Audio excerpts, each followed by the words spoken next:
Bom, sou Diego Lima, eu sou artista periférico. Eu gosto de falar isso porque eu acho que ainda a gente precisa nomear os espaços que a gente vem, de onde começa a nossa andança. Eu acho que tem muito a ver com esse lugar de ocupar os espaços, então eu gosto de falar sempre isso.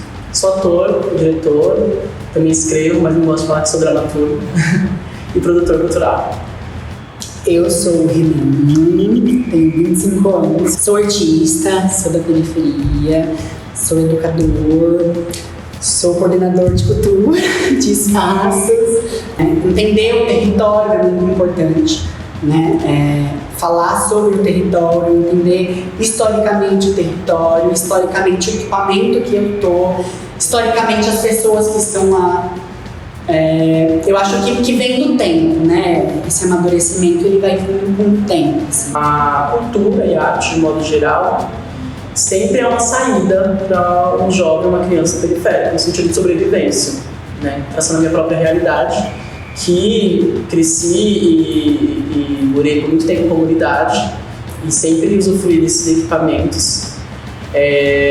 Consegui encontrar nessas atividades a possibilidade de sobrevivência. E aí, quando a gente vai lidar com territórios de periferia, a gente não vai lidar com uma necessidade básica, a gente vai lidar com todo um contexto que cresce em torno de necessidades básicas. É muito difícil convencer uma criança a participar de uma aula ali de iniciação artística se ela não é uma criança que é protagonista da própria história e que é uma criança que vai ficar largada e que é uma criança que tem fome. Então é muito difícil, por mais que eu tenha muita bagagem para passar e muita vontade de passar, é muito difícil eu conseguir passar se tem coisas que aquela criança ou aquele adulto não está suprindo. A gente vê o quanto o jovem, a criança na periferia precisa estar nesse espaço, no primeiro momento, como eu falei, necessidade básica de alimentação.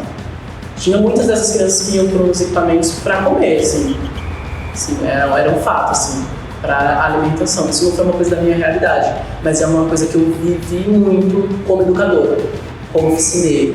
Nós que trabalhamos em periferia, e isso é muito importante, principalmente para os profissionais de periferia, entender que eu preciso trabalhar em rede. Como eu estava dizendo, eu só dentro da minha sala de aula, dando o meu conteúdo, sem importar se aquela criança está tendo acesso à saúde, sem importar se aquela criança tem acesso à alimentação, o meu trabalho não é um trabalho efetivo.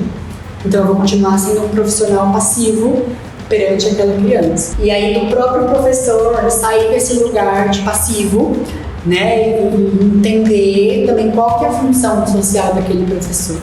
Porque aquele professor, ele tem uma função profissional, que aí é alfabetizar, é educar, mas qual que é a função social daquele professor?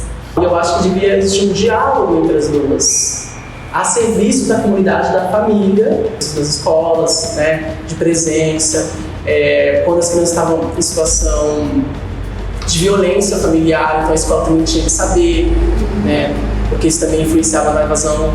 Trabalho infantil, que é uma coisa muito recorrente nas periferias e que é um tema que me pega, o trabalho infantil, porque eu via muitas crianças sair do equipamento porque tem que trabalhar, isso é uma realidade da periferia e muitas vezes não é porque os pais são ruins, é uma opção para aquela família e a gente sabe que isso impacta diretamente a longo prazo a vida dessas crianças e a curto prazo também.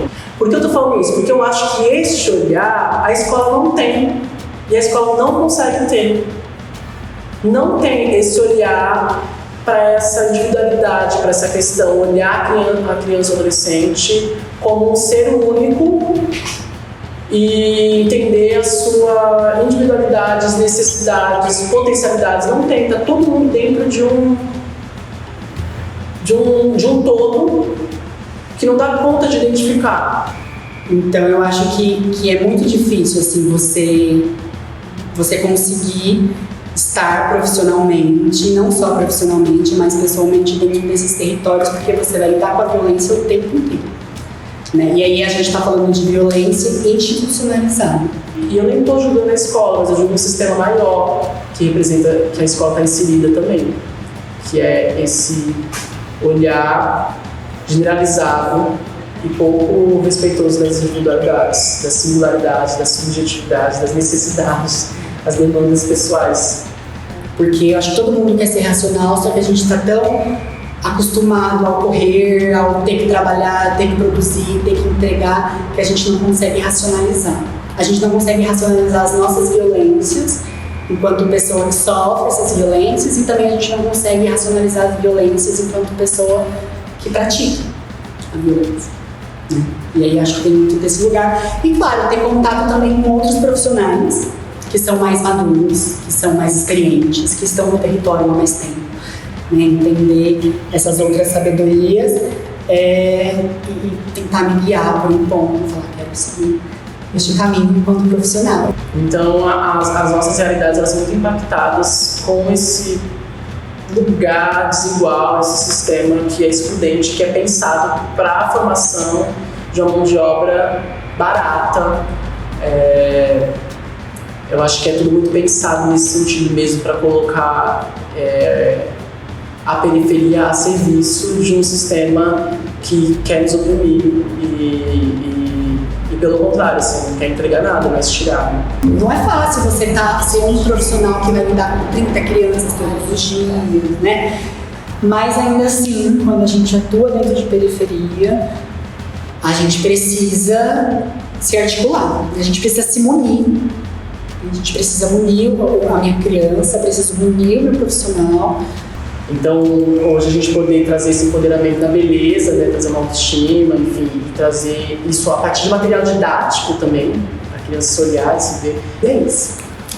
Criança é isso. Só que criança sendo criança. Criança tendo seu papel de protagonista. Criança tendo adultos que entendam as violências que cercam essa criança. Acho que criança é o futuro, né? E eu preciso confiar nas crianças. Eu preciso que elas confiem em mim também. Não há revolução sem transformação subjetiva. Que a arte, a transformação começa em nós. Então, o papel do educador nesse equipamento, sobretudo para as crianças pretas e periféricas, é causar, ser provocador dessa revolução que é interna, que é subjetiva.